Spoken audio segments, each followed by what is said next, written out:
you so much for coming out to the Darien Library for a very special event. I'd like to just briefly mention that programs at the library are made possible by our annual Friends of the Library campaign. So thank you so much for your continued support to make programs like these available to the community. Tonight's guest was the chief of the Sex Crimes Unit of the District Attorney's Office in Manhattan for more than 2 decades.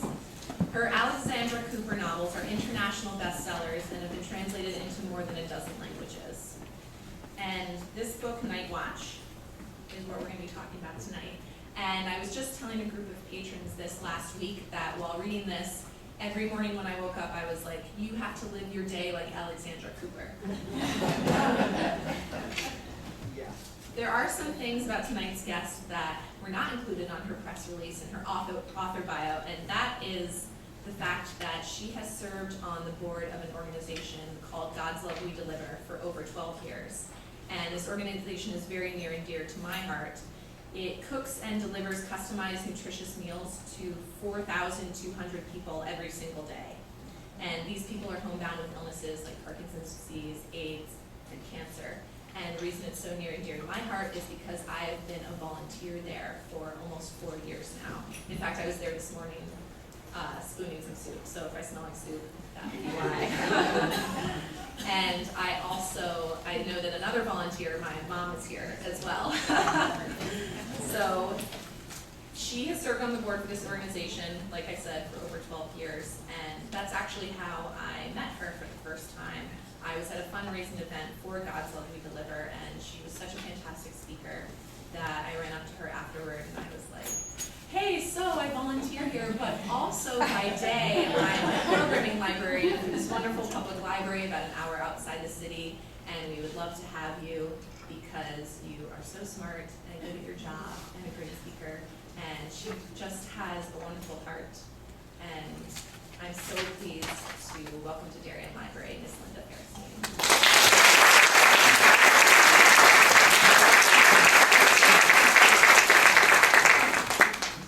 Well, I'm very excited to be here for a number of reasons. I have been reading, of course, about this library since shortly after it opened. It's as beautiful as libraries get to be.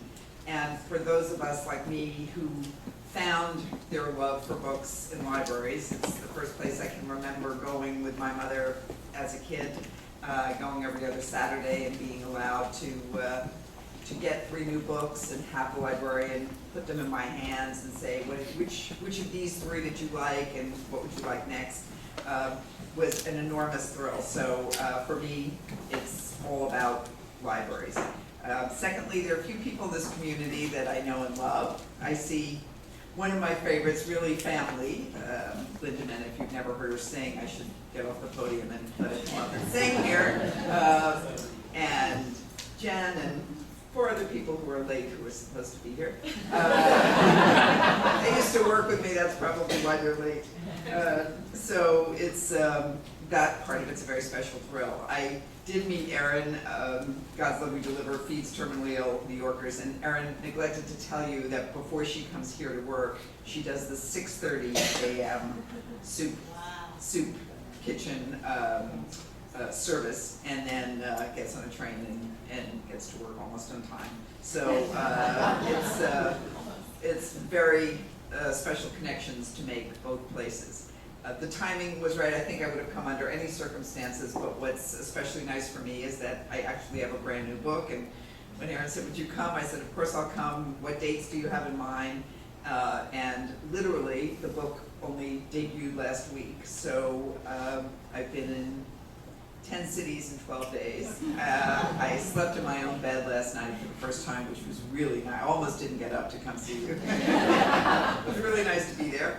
So it's all very still fresh and new for me to be out talking about Night Watch, and I will do that. I will tell you a little bit about the book and the parts that I think might interest you, and then I'm hoping usually at a library I get a fairly intelligent group of people, and they ask questions about either the prosecutorial job or the writing, and those I'm happy to answer.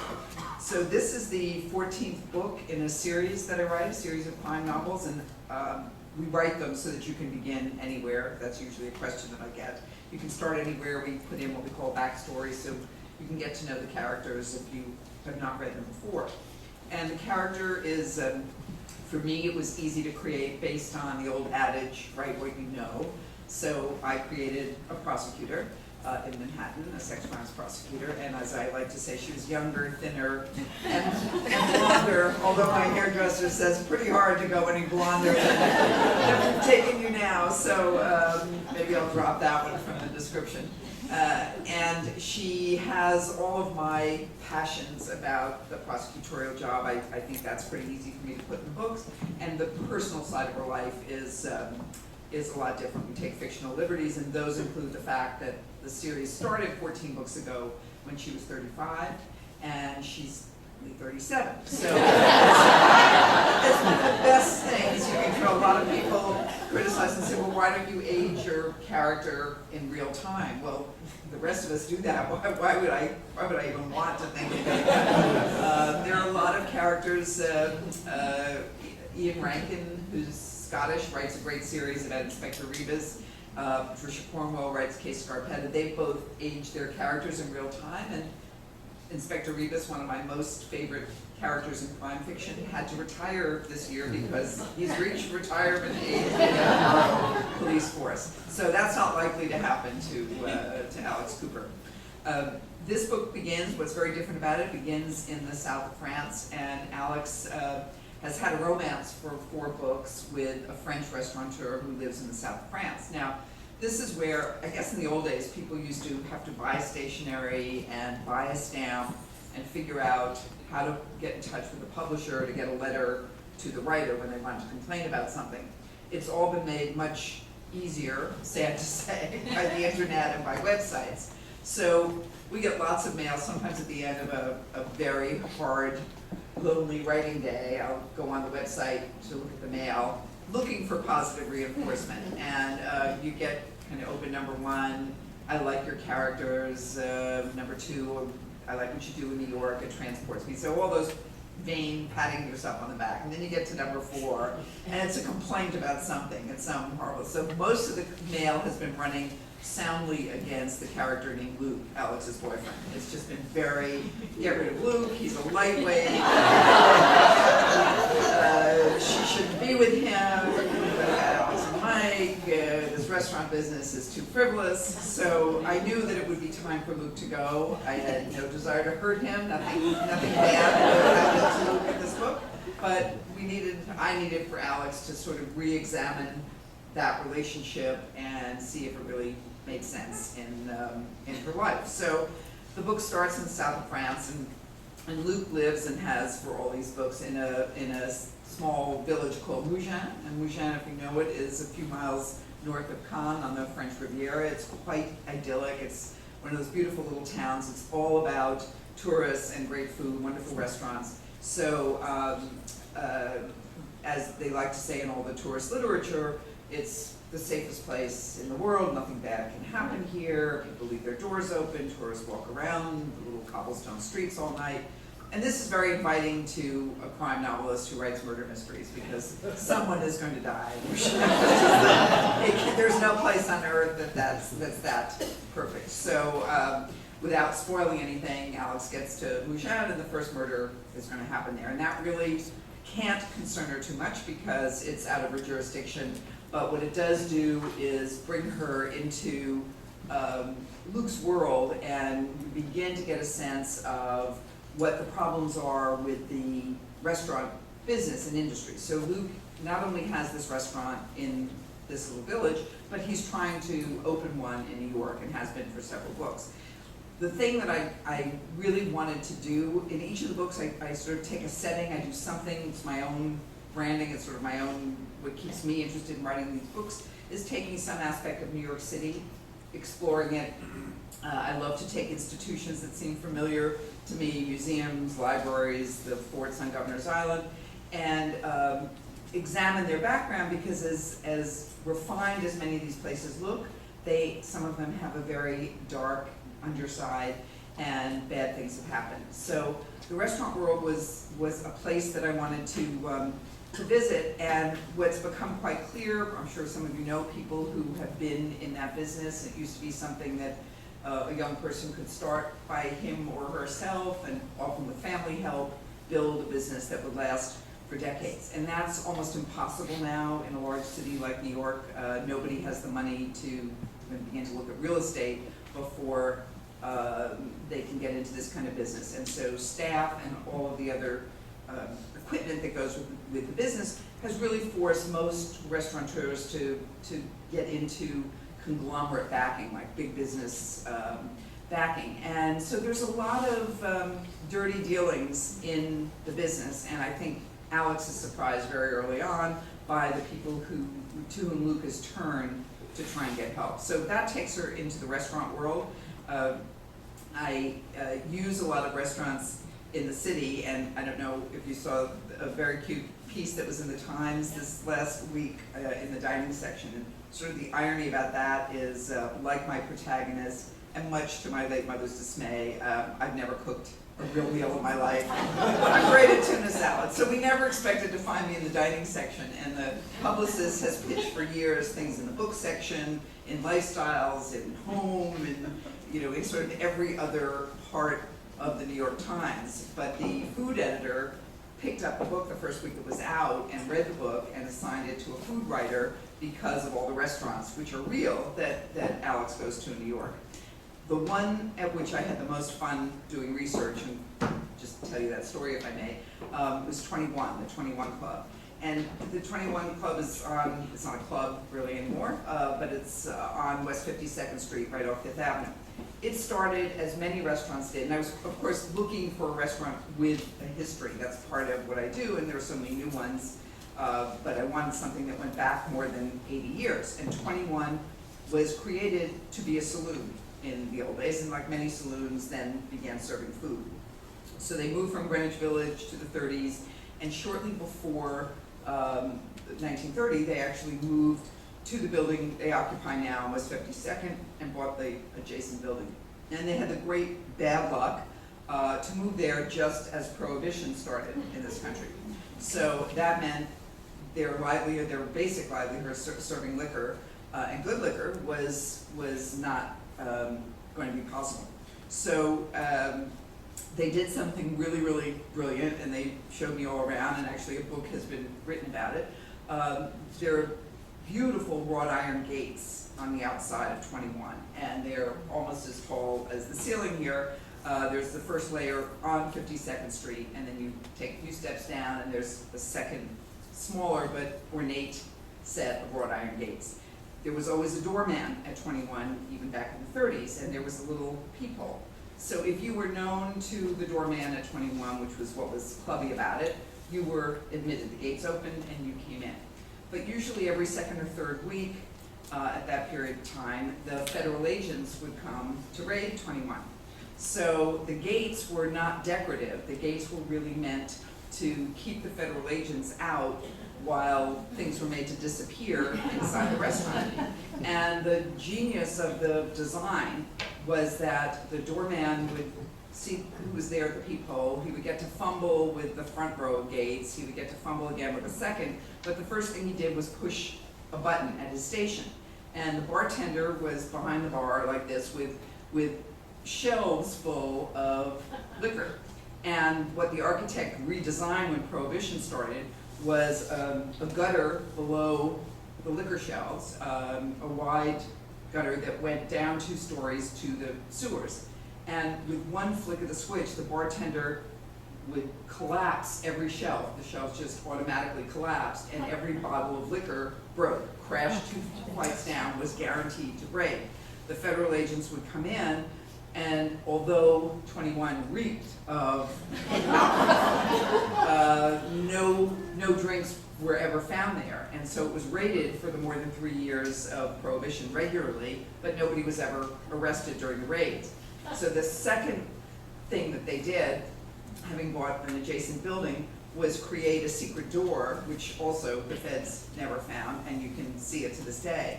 The idea was that the patrons of 21 regularly included the mayor of the city of New York, the governor, at least one of the senators, Clark Gable, Marlene Dietrich, all the movie stars, everybody whose name could not afford to be in the papers linked to a raid by federal agents. And so this separate door was designed, when the buzzer went off, to get the celebrities out the side door.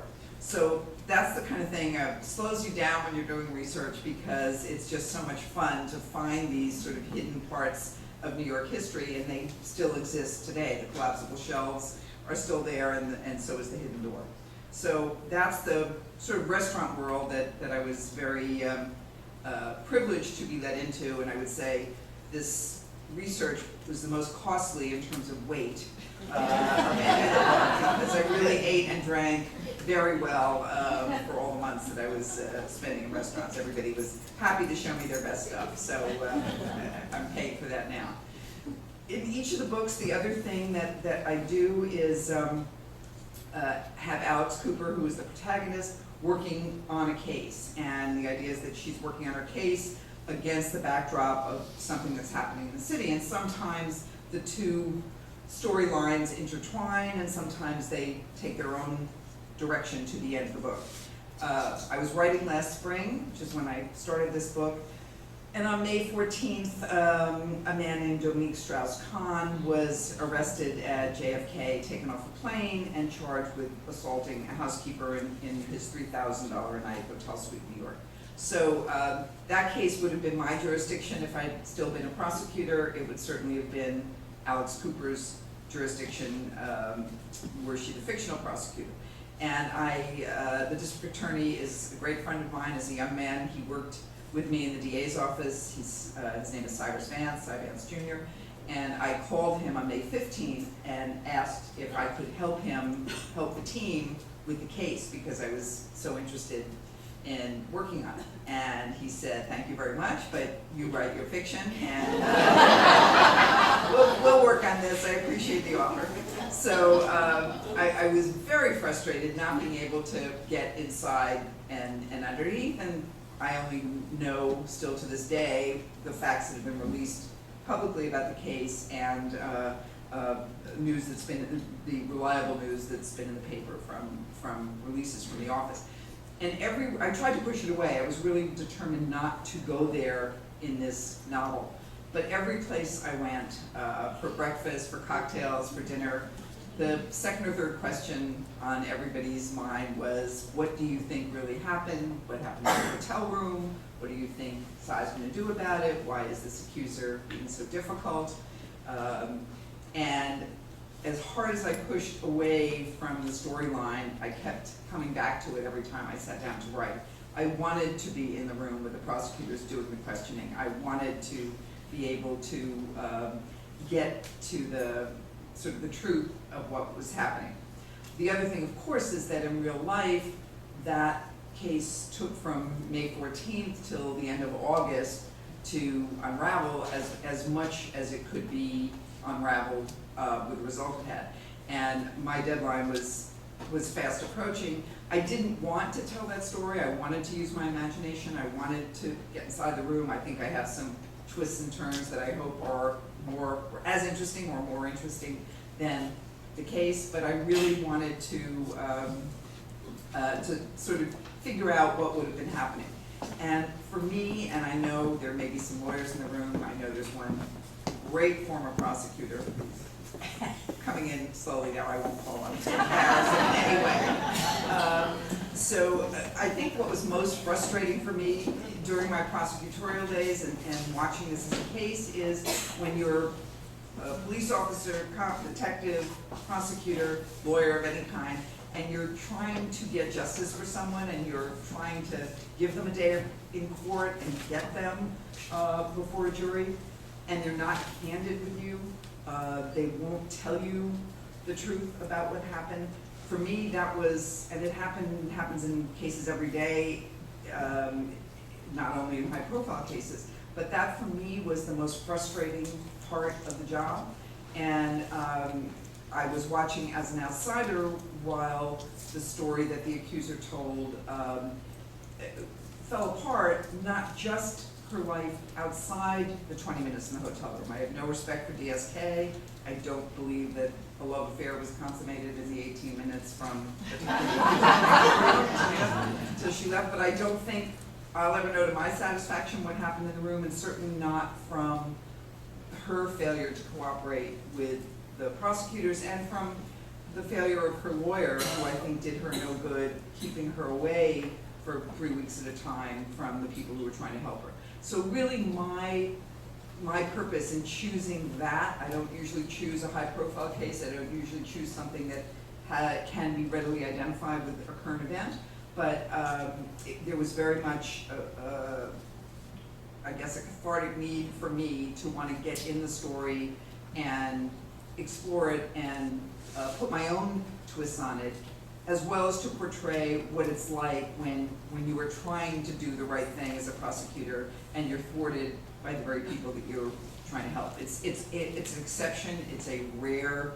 piece of the business, but I think it's happened to every one of us who's ever been in that job.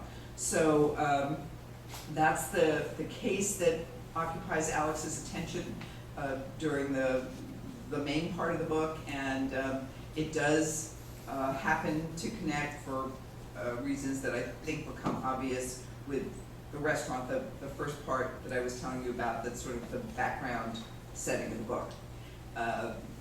The publication date was just 10 days ago, and the writing, my prosecutorial job was easily the most collegial job I've ever had, and I think most people ever have. You work with great people, they cover your back, you never do anything alone. There's this feeling that there are so many other smart lawyers who, from the time we were kids out of law school, to whom you could turn and get a second opinion, get advice, use the expression cover your back, you cover theirs, and very, very, very collegial work. And I did that for 30 years, and I miss it every day that I am gone, which is why I frequently try and throw myself at side bands with absolutely little response.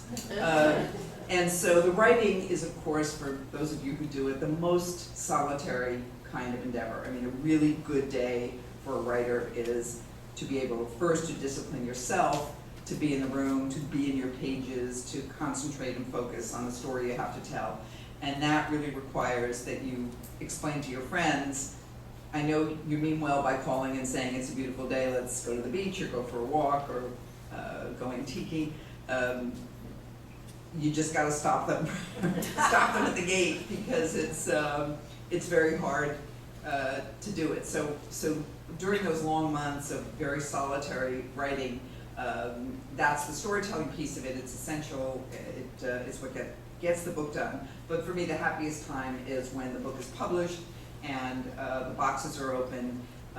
There are still, thank goodness, wonderful independent bookstores, and you are very lucky to have one. As I've toured around the country, there are so few of them left in this country, and those are the places I go on my tour are libraries and independent bookstores. And fortunately, there are libraries, none quite as beautiful as this, but the indies are fewer and further between, and it's very hard work to keep them going and to have that hand selling where people give you what you want, and they're great for us, the writers. So I thank you for supporting your bookstore. I thank you for coming to the library, and I hope that you have questions about either aspect of the story or the real job, the old job, that I can answer for you. So thank you. Yes. Thank you so much for that very interesting comments. Actually, it's one question, but it's somewhat two parts. What made you decide to go into DA's office, and why a sex crime unit? And I guess the flip is, one of my favorite shows is the Wolf series, obviously Law and Order. And now that I'm looking at you with the blonde hair, most of the DAs on that show are women who happen to be blonde. Is there any connection? A connection for which I don't get paid, but yes, a connection. So I'll start with your first question. I mean, all my young life, adolescence, teen. I wanted to write. It's what I wanted to do. It's why I went to a women's college with a great English lit department, and I had a wonderful father who Lynn knew, who was very loving but very practical. And when I'd say to Aunt Mary at Christmas, Aunt Mary would say, what do you want to do? And I'd say, I want to write. And my father would roll his eyes and say, you have nothing to write about. Get a job. And so the reason I went to law school was with an interest in public service. I graduated from law school in 1972, and like many careers, and some of you here know those careers, criminal litigation was not very open to women. So I wanted to be in the Manhattan DA's office. It was, by all accounts, the best training ground. Frank Hogan was the DA, best training ground for young lawyers. And Mr. Hogan was very old-fashioned. He was sort of taking women one at a time with fairly good resistance and not allowing them in the courtroom. So there was no special victims unit, no sex crimes unit in the DA's office anywhere in the country. When I went there, I went thinking I could learn to be a litigator, a trial lawyer. And fortunately, my young colleagues were more enlightened than Mr. Hogan and let us in the door and helped. And then the unit was created with another woman in charge, one of the women senior to me, in 1974. And when Bob Morgenthau was elected, she left. And Ms. Morgenthau asked me to take over the unit. It was the first of its kind in the country. There were 4 lawyers in it. The work was not because of me, because of him and everything else about, I think, being in Manhattan. It was groundbreaking. I mean, he set out to help us change laws which didn't let women as victims go into the courtroom without independent evidence. It was more than a decade before DNA. It was when all of the laws made it so hard for women to have a day in court. So the New York Times reported that the year before I joined the office, more than 1,000 men were arrested in New York City for sexual assault. 18 were tried and convicted. Not because they couldn't be convicted, because women couldn't get in the courtroom without independent evidence, and it didn't exist most of the time. There was no DNA. So I didn't choose to do that work, and I really resisted when Bob Morgenthau asked me to take over the unit. And it's the happiest, I mean, sounds hard, silly to say, because it can be dark work, but working on the side of the angels, if you will. I mean, helping people who really didn't come expecting that there would be justice, and we began to create ways to find it. That's what kept me there 30 years. It was really, we made changes. It became possible to get women into the courtroom and to triumph in these cases and to restore dignity. So that's why I did that work, which seems odd to a lot of people. And when I say that it was enormously fulfilling, the people who see it as so dark don't get that. And I think it's probably cathartic for me to write these books. I try and show through Alex Cooper what the emotional rewards are of doing this work. And she's so much younger, as I began by starting out, that you don't see the battles that we had in the 70s and 80s to do it this way. So I need to create an old character who kind of is a mentor to her or something to sort of, even now, when I started writing it was 95, but now I really like to show how much has changed. So that's sort of your first question. And the second one, Dick Wolf created Law and Order, which he calls the mothership of all the spin-off shows. And 13 years ago, he decided to create Special Victims Unit. And he, as he said, he ripped our unit from the headlines. He didn't pay us anything, he didn't have to. I mean, and if you had asked me at that time, 13 years ago, I would have said, I didn't think America was ready for a weekly television show about this issue, that it would be very, very hard. And of course, it's remained one of the most popular shows on TV, and Mariska Hargitay is Detective Benson, and both Stephanie March is my character, and the blonde, the very willowy, thin, lovely blonde. I like that. And she, both of of them have become very involved in victims advocacy. So the other board that I'm on, besides God's Love We Deliver, is Safe Horizon, which is a victim advocacy group which both Mariska and Stephanie have served on, which helps victims of violence all over the country, but based in New York. So, so the TV show was really taken from our unit and thrived on its own. Thank you. Okay, thank you. Yes, sir. In reading your books, I'm fascinated by all of the local lore and knowledge of New York City. Do you do your own research? Is there really that graveyard in Greenwich Village?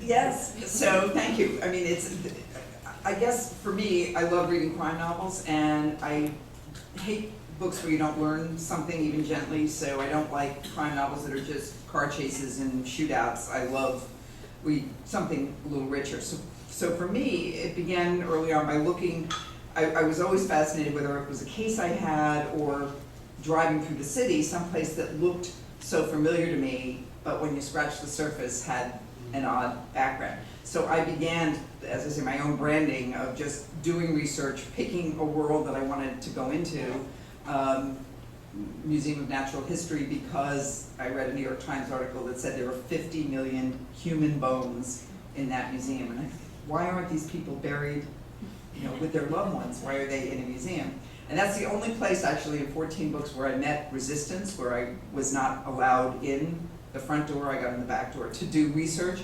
And the president of the museum, who's a good friend of mine, shook her finger at me and said, if you even think of killing someone in my museum, I will never talk to you again. And it took 2 years to repair the relationship, and I have to say what repaired it was when she allowed A Night in the Museum, a comedy movie, to be filmed in the museum. I said, Ellen, really, you've got dinosaurs coming alive, and I'm just telling a true story.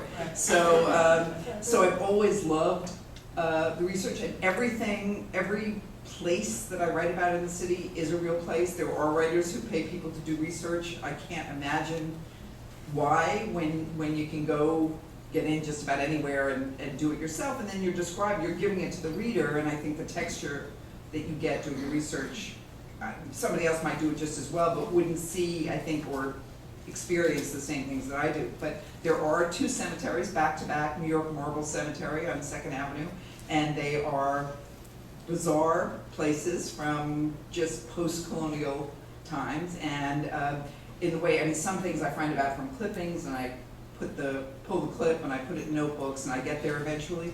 And literally, sometimes you just sit with somebody. I was sitting with someone at a dinner party, and he was a very crusty older guy, and he said, do you know the Marble Cemetery? I can't even do his accent. It's like practically British, although he's from just up the road a piece. Do you know the Marble Cemeteries? And his whole family is buried there. And I'd never heard, I mean, it's right next to the 2nd Avenue Deli, where it's like I'd never heard of these places. And sure enough, was able to get a tour. It's open to the public X number of days a week.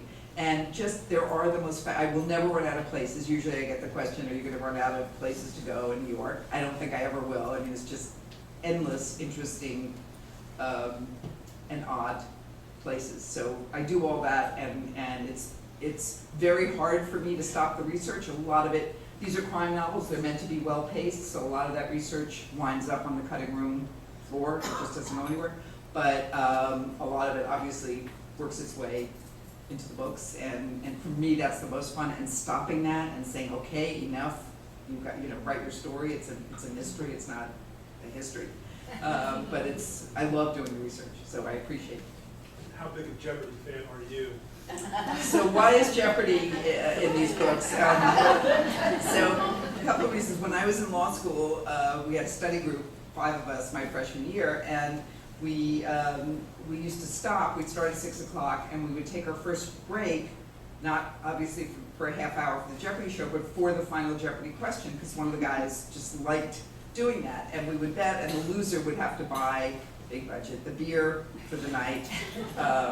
So when I was writing the first book, Jeopardy was still on TV. I mean, if you'd ever told me now that it would still be, 40 years and still one of the most popular shows, that's really not why I did it. But the other thing that I wanted, I mean, my cops are really smart, they're well-educated, they're college-educated, and I didn't just want to say Mike Chapman is a smart detective. He went to Fordham. So Mike majored in history at Fordham. He knows more about military history than anybody I've ever met. And Mercer has his subjects and fields. World geography is one of his passions. Alex was an English lit major. And it was a way of creating questions and having this device that was sort of comical. I mean, Mike will stop everything. He could be at the morgue. He could be at a crime scene. He'll find a television. He'll make them watch the question. They'll bet on it. And I think it showed, my plan was to show early on what the strengths were of each of these three, what their interests were, what they were smart about. And so I put it in the first book, and in the days of good mail when people had to buy letters and stamps. And I just hadn't realized how many people like Jeopardy. Of course, that's what's kept it on the air all these times. So the mail, as this book against Luke, favor of Jeopardy, I got a ton of mail. So it obviously became a leitmotif in all the novels. And I think one of the things I like best is collecting trivia and then writing my own, trying to write Jeopardy questions that one of them can answer, that will show off the intelligence of one of the characters.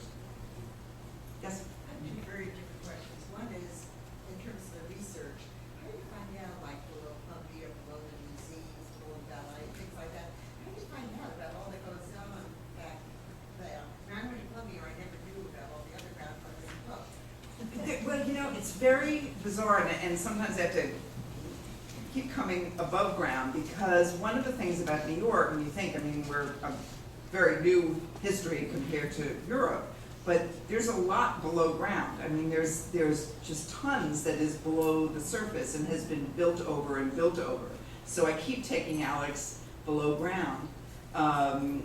In the book about the public library, probably many of you read The Alienist by Caleb Carr some 15 years. I mean, to me, still a great crime novel, period piece set in Teddy Roosevelt's police commissioner days. But the holding reservoir for the Croton water supply used to be at 42nd Street, exactly where the public library is today.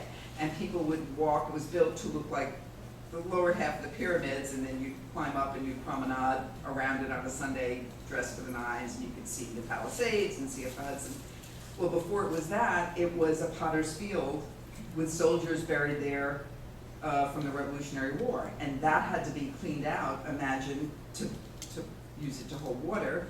And now it's got the stacks, miles and miles of stacks, for the New York Public Library below ground there. So there's just so much. I can be looking this way, I can be looking up, and I get to a particular location, and in the history you just find out that there is an awful lot of interesting stuff below the streets. So I am very conscious of trying not to go there book after book, to do something above in between, but there's a lot underground.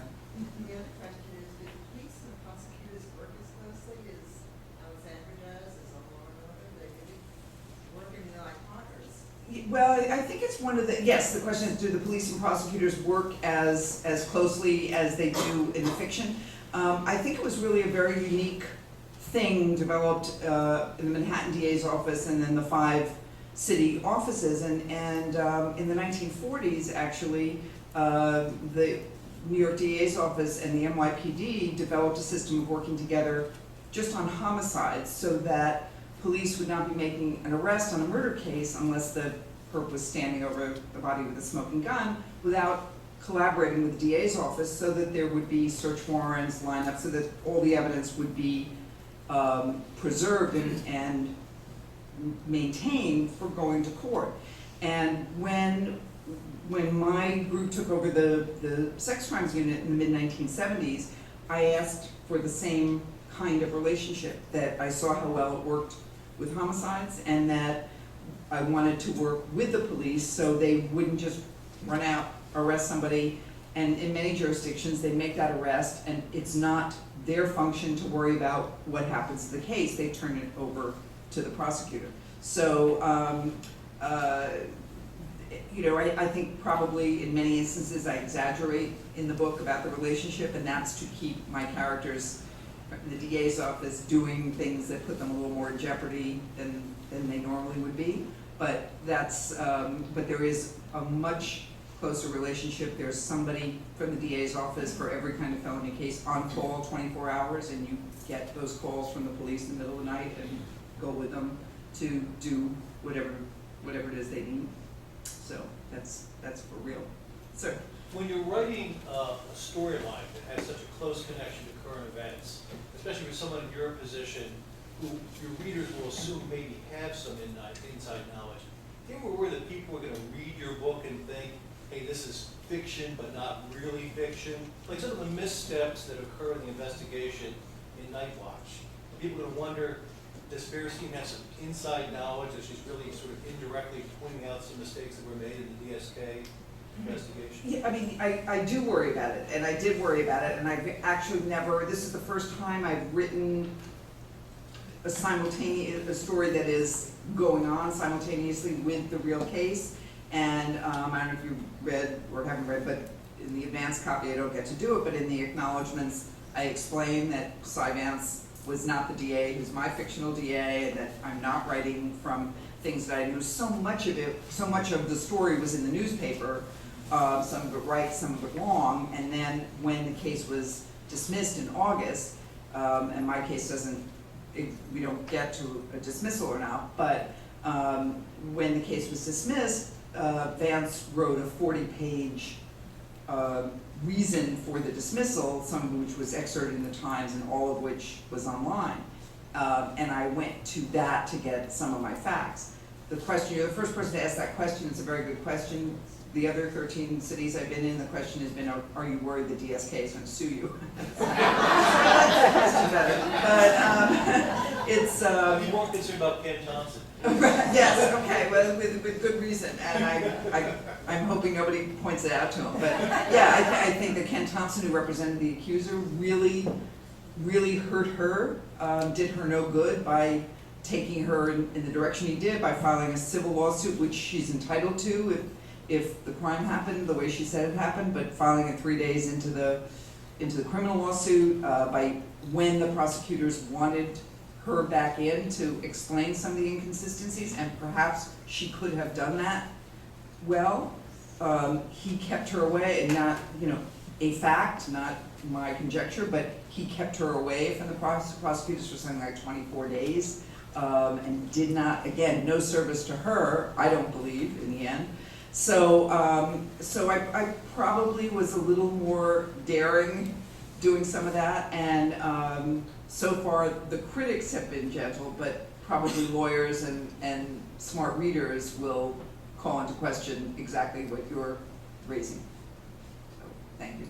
We have time for 2 more questions. Right here. Well, I'm just curious because you are so personable when you're talking. I guess I'm curious about how long you have to spend during the day writing, and also with your books, it seems like you what percentage of the time, like if the book takes 1.5 years or 2 years, what percentage is research versus actual sitting down and writing?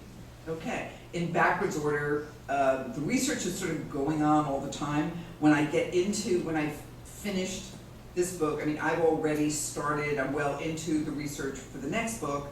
It'll continue a little more in earnest, and then I have to hunker down. I'm plotting the whole time. But I've probably done some research for 3 books ahead. Not a lot, but just because topics interest me, I will have clipped things. Do you know who the Collier brothers were? So they were the 2 Porter brothers. I think they died in the 1940s. They lived in Harlem, and when they were found dead in their apartment buried by newspapers, they had like every New York Times from the day they were born. My husband used to say I'm the 3rd Collier. So I have every newspaper clip. I just never met a clip. Yeah, let's clip this. Maybe that'll be a story. So I constantly, that when I say several books ahead, that's finding a New York place. It's sometimes it's a motive. It's reading something about a character in the paper. I'm not going to commit that crime, but I like the motive for which that person may have done something. So I'm always a little bit ahead, then I intensely research for a few months, go to the places that I want to go to, talk to people who are who know the history or can direct me to things. Librarians are great, rare book librarians in some of the New York Historical Society, Museum of the City of New York. You just get some fantastic stuff.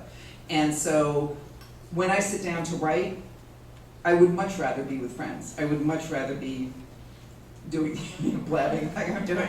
But I have coffee in the morning, and I find if I don't start first thing in the morning, then I can procrastinate a million ways. I mean, email being the best. I mean, just let's start reading and talking to people. So I start to work early in the morning. I stop for some exercise. I stop for lunch.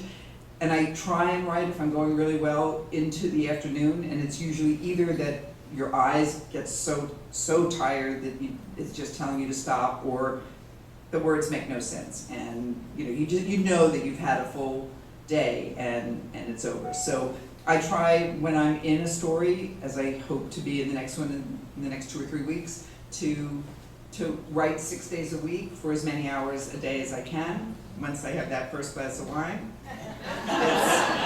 it's the more sociable side that comes out, and it's a whole different side, but it's very intense. The writing has to be very intense, very focused. Yes? I found your ending very abrupt. So is there something coming next? I mean, you're getting rid of Luke? Well, that's why the ending was abrupt. You're supposed to want to, I have to leave a little something in suspense, and it's interesting, there are some people who think I've made it very clear about Luke when she kisses him goodbye, and it's interesting to me because an awful lot of readers don't think I've made it clear. So that, I mean, again, it's part of touring. I'll never understand writers who don't like to tour because you learn so much from intelligent readers. I mean, I would have started the new book one way, hearing from you, as I have at every place I've been, that there's some ambiguity. It's a different opening to the next book.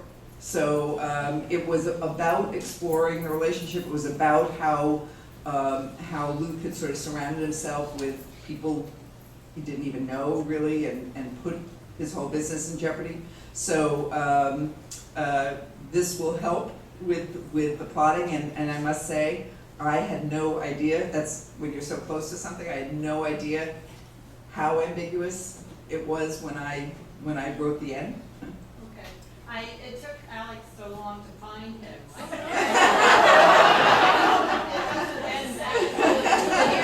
Well, again, it's that thing about keep aging her so slowly. It's really kind of only 2 months between stories.